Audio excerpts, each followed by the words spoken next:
ટીવાય B.Sc home science semester 5 paper number 6 nutrition અને fitness વિષય અંતર્ગત યુનિટ નંબર 5 રમતવીરોનું પોષણ. તેમાં શરૂઆતમાં આપણે રમતવીરોને શું પોષણ આપવું જોઈએ તે જોયું. ત્યાર પછી હવેમાં આગળ વિટામિન્સની જરૂરિયાત. બી વિટામિન્સ અને તેમાં ખાસ કરીને થાયામીન, રાઇબોફ્લોવિન અને નાયાસિન શરીરની શક્તિ ઉત્પાદન કરતી પ્રક્રિયામાં અગત્યનો ભાગ ભજવતા હોવાથી વધારે પ્રમાણમાં લેવા જોઈએ. તેમના કાર્યો નીચે પ્રમાણે છે. થાયામીન ગ્લાયકોજનના રૂપાંતરણ અને વપરાશમાં અગત્યનો ભાગ ભજવે છે અને બ્રાન્ચ્ડ ચેઇન એમિનો એસિડના કેટાબોલિઝમમાં પણ અગત્યનો ભાગ ભજવે છે. રાઇબોફ્લેવિન પ્રોટીન, કાર્બોહાઈડ્રેટ અને ચરબીમાંથી થતા શક્તિના ઉત્પાદનમાં અગત્યનો ભાગ ભજવે છે. નાયાસિન એ અગત્યનો કોએન્ઝાઇમ્સ NAD અને NADP બનાવે છે, જે શક્તિના ઉત્પાદન માટે આવશ્યક છે. આથી એન્ડ્યુરન્સ એથ્લેટનું દરેક ખાણું અને નાસ્તો હંમેશા રાઇબોફ્લોવિન, થાયામીન અને નાયાસિનથી ભરપૂર હોવો જોઈએ. વિટામિન સી અને ઈ. હાલના સંશોધન પરથી સાબિત થયું છે કે વિટામિન સી અને ઈ પણ રમતવીરો માટે અતિ અગત્યના છે. રમતવીરોમાં રમત દરમિયાન થતા શક્તિના ઉત્પાદન દરમિયાન ઓક્સિડેટિવ ડેમેજ થાય છે. 250 થી 500 મિલીગ્રામ વિટામિન સી લેવાથી રમતવીરોની જરૂરિયાત સંતોષાય છે. આ ઉપરાંત વિટામિન ઈ માટે આહારમાં પુષ્કળ પ્રમાણમાં ફળો અને શાકભાજી લેવા જોઈએ અથવા તેનો સમાવેશ કરવો જોઈએ. આયર્ન. આયર્ન એ ઓક્સિજનના પરિવહનમાં અગત્યનો ભાગ ભજવતું હોવાથી એરોબિક શક્તિ પ્રમાણે અને એન્ડ્યુરન્સ તાલીમ માટે ખૂબ જ અગત્યનું છે. રમતવીરો કે જેઓ રોવર્સ અથવા સાયકલિસ્ટ હોય તેઓ તેના આંતરડાની દિવાલ મારફત પેશાબ કે મળ દ્વારા આયર્નનો વ્યય કરે છે. આ ઉપરાંત આયર્નનો પરસેવા દ્વારા પણ વ્યય થતો હોવાથી તે સારી માત્રામાં લેવું જોઈએ. સોડિયમ અને પોટેશિયમ. સોડિયમ અને પોટેશિયમને એન્ડ્યુરન્સ કસરત માટેના હીરોઝ તરીકે ઓળખવામાં આવે છે.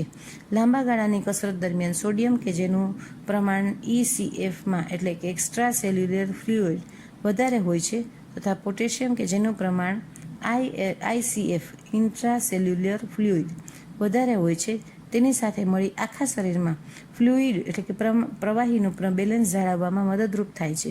આ બંનેની અદલા બદલી અને કોષની અંદર બહારની ગતિવિધિ એ સંવેદનાઓના વહન અને સ્નાયુઓના સંકોચન માટે જરૂરી હોય છે. આ બંનેનો પરસેવા માટે વ્યય થાય છે. આમ છતાં પોટેશિયમની સાપેક્ષે સોડિયમનો વ્યય વધારે મહત્વ ધરાવે છે. જો કસરત દરમિયાન સોડિયમનો વધારે પ્રમાણમાં વ્યય થાય અને જો તેની પૂર્તિ કરવામાં ન આવે તો હાઇપોનેટ્રીમિયા જેવી પ્રાણઘાતક પરિસ્થિતિ ઉત્પન્ન થાય છે. આ ઉપરાંત સોડિયમ એ ગ્લુકોઝના શોષણ માટે આવશ્યક હોવાથી બધા સ્પોર્ટ્સ ડ્રિંક્સમાં તે હાજર હોય છે. શરીરને બધા જ કાર્યો કરવા માટે સોડિયમ 500 મિલીગ્રામ પ્રતિ દિવસની જરૂર પડે છે, પરંતુ હાલના સંશોધનો પ્રમાણે RDAમાં સોડિયમની જરૂરિયાત 1500 મિલીગ્રામ પ્રતિ દિવસ ગણવામાં આવે છે. સામાન્ય સંજોગોમાં સોડિયમ વધારાનો આપવો પડતો નથી, પરંતુ 4 કલાક કે તેથી વધારે કસરત અથવા તો સ્પર્ધા ચાલુ રહે તો 500 થી 1000 મિલીગ્રામ પ્રતિ કલાક લેખે સોડિયમ આપવામાં આવે છે. પોટેશિયમની ફૂડ્સ એન્ડ ન્યુટ્રિશન બોર્ડ્સ દ્વારા 4700 મિલીગ્રામ પ્રતિ દિવસની ભલામણ કરવામાં આવે છે. પોટેશિયમ વધારાનો આપવો પડતો નથી. જો વધારે માત્રામાં પોટેશિયમ આપવામાં આવે તો તેની ચેતાતંત્ર ઉપર વિઘાતક અસર થાય છે અને જો 18000 મિલીગ્રામ જેટલી માત્રામાં આપવામાં આવે તો હાર્ટ એટેક પણ આવી શકે છે. કેલ્શિયમ. કેલ્શિયમ હાડકાને મજબૂત બનાવનાર તત્વ તરીકે ઓળખવામાં આવે છે. કેલ્શિયમ રુધિરના ગંઠાવામાં, સંવેદનાઓના વહનમાં, સ્નાયુઓના સંકોચનમાં, રોગોના પ્રતિકાર કરવા તેમજ વજનની જાળવણી માટે ઉપયોગી છે. આથી રમતવીરે જરૂરી માત્રામાં કેલ્શિયમ લેવું જોઈએ. RDA દ્વારા 19 થી 50 વર્ષના સ્ત્રી પુરુષો માટે 1000 મિલીગ્રામની ભલામણ કરેલ છે. રમતવીરોને પણ આટલું કેલ્શિયમ મળી રહેવું જોઈએ. જો કેલ્શિયમ આહારમાંથી પૂરતા પ્રમાણમાં ન મળી શકે તેમ હોય તો વધારાનું આપતી વખતે નીચેના મુદ્દાઓ ધ્યાનમાં રાખવા જોઈએ. 500 મિલીગ્રામથી વધારે કેલ્શિયમ એક વખતમાં શોષાઈ શકતું નથી. આથી કેલ્શિયમ વધારાનું આપવું હોય તો થોડું વધારે વખત આપવું જોઈએ. જો કેલ્શિયમના ક્ષારોનું વિભાજન જઠરમાં રહેલા એસિડ વડે થાય તો તેનું શોષણ સરળતાથી થાય છે. આથી કેલ્શિયમ વધારાનું આપવાનું થાય તો સાથે થોડો આહાર આપવો જોઈએ, જેથી જઠર દ્વારા પાચક રસનું સારું રિક્રિએશન થાય છે. કેલ્શિયમની ગોળી બીજા કોઈ પોષક તત્વો સાથે ન લેવી જોઈએ, કારણ કે તેને પરિણામે પોષક તત્વ અને બીજા પોષક તત્વો વચ્ચે આંતરક્રિયા થાય છે. દાખલા તરીકે કેલ્શિયમની સાથે આયર્ન કે ઝીંક લેવામાં આવે તો આંતરક્રિયાને પરિણામે એક પણ શોષણ થતું નથી, પરંતુ બીજી મુશ્કેલીઓ ઊભી થાય છે. કેલ્શિયમનું સપ્લિમેન્ટ ઓયસ્ટરના સેલ અથવા બોન મિલમાંથી ન હોવું જોઈએ, કારણ કે તેમાં લેડ એટલે કે સીસું હાજર હોય છે. મેગ્નેશિયમ આરડીએ દ્વારા મેગ્નેશિયમની 19 થી 30 વર્ષના પુરુષો માટે 400 મિલીગ્રામ અને સ્ત્રીઓ માટે 310 મિલીગ્રામ તથા 30 થી 70 વર્ષના પુરુષો માટે 420 અને સ્ત્રીઓ માટે 320 મિલીગ્રામની ભલામણ કરેલ છે. મેગ્નેશિયમ શરીરમાં 800થી વધારે પ્રકારની એન્ઝાઇમેટિક પ્રક્રિયાઓમાં મદદરૂપ થાય છે. આ ઉપરાંત ડીએનએ અને પ્રોટીનના સંશ્લેષણમાં પણ ઉપયોગી છે. સંશોધનો પ્રમાણે મેગ્નેશિયમ રુધિરના દબાણના નિયમનમાં પણ ફાળો આપે છે. આ ઉપરાંત તે પ્રોટીન અને ચરબીના મેટાબોલિઝમ અને એટીપીના ઉત્પાદન માટે પણ મદદરૂપ હોવાથી રમતવીરને જરૂરી પ્રમાણમાં મળી રહેવું જોઈએ. મેગ્નેશિયમ બધા જ પ્રકારના ખાદ્યોમાંથી મળી રહેતું હોવાથી સામાન્ય સંજોગોમાં તે વધારાનું આપવું પડતું નથી. ઝિંક એ શરીરમાં થતી 200 પ્રકારની એન્ઝાઇમેટિક પ્રક્રિયામાં મદદરૂપ થાય છે. આ ઉપરાંત ઝિંક રોગપ્રતિકારક શક્તિ વધારવા, અંતઃસ્ત્રાવોના સંશ્લેષણ, પ્રોટીનના સંશ્લેષણ અને મગજના કાર્યમાં વૃદ્ધિ અને વિકાસમાં તથા પ્રોટીન અને ચરબી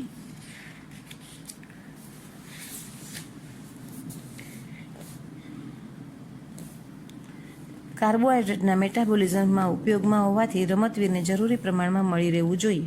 આરડીએ દ્વારા 11 મિલીગ્રામ પુરુષો અને 8 મિલીગ્રામ સ્ત્રીઓ માટે ઝિંકની ભલામણ કરેલ છે. આથી સામાન્ય સંજોગોમાં તે વધારાનું આપવું પડતું નથી.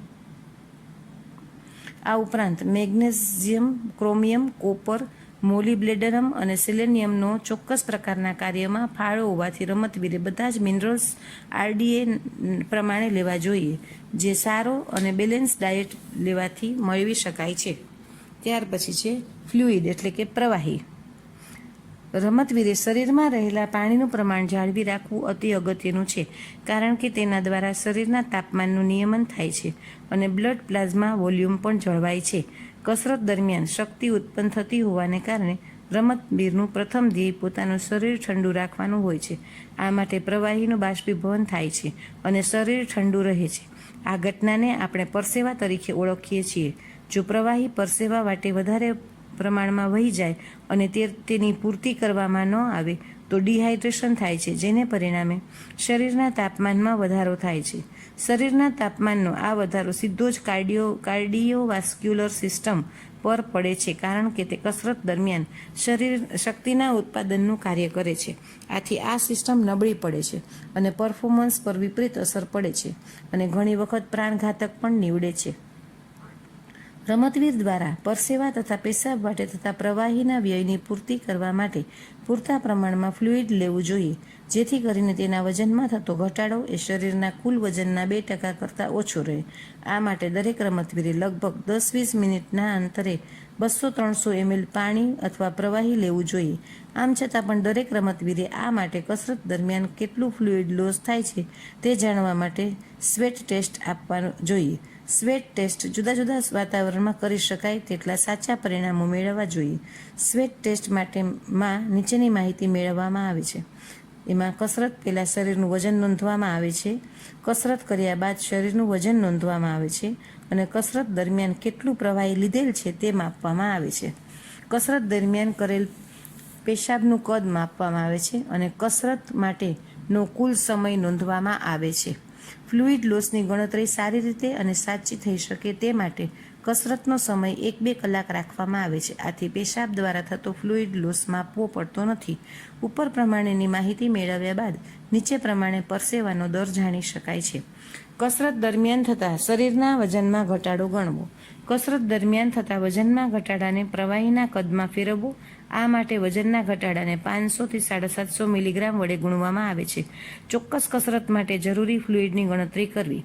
1 કલાક કસરત કરવા માટે જરૂરી ફ્લુઇડની ગણતરી કરવી. સામાન્ય રીતે રમતવીરો 10-20 મિલી પ્રતિ મિનિટના દરથી ફ્લુઇડનો વ્યય કરે છે. રમતવીરોને તાલીમ તથા સ્પર્ધા દરમિયાન વધારાના સોડિયમની જરૂરિયાત રહે છે, કારણ કે લાંબા ગાળાની કસરત દરમિયાન તેઓ 1000 મિલીગ્રામ પ્રતિ લિટર પ્રમાણે સોડિયમનો વ્યય કરે છે.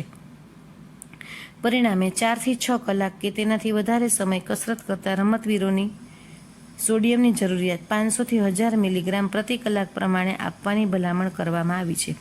આટલી જરૂરિયાત માત્ર સ્પોર્ટ્સ ડ્રિંક્સમાંથી મળી ન રહેતી હોવાને કારણે તેને સોડિયમ ટેબ્લેટના સ્વરૂપમાં આપવામાં આવે છે.